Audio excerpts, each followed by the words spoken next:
Hello guys, welcome back to this channel. In today's video, I'm going to show you how we can lock out Telegram from all devices at once.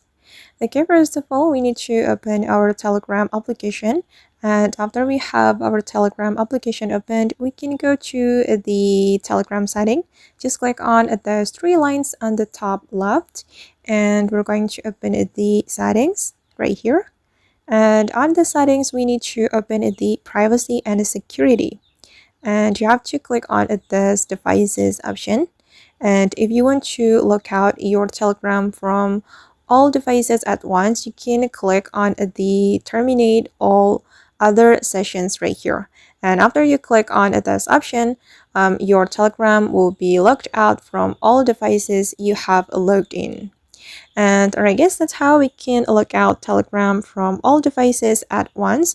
I hope this tutorial will be useful for you. Thank you so much for watching, and if you found this tutorial useful, don't forget to hit the like button, leave your comments, and also subscribe to this channel. See you on the next video.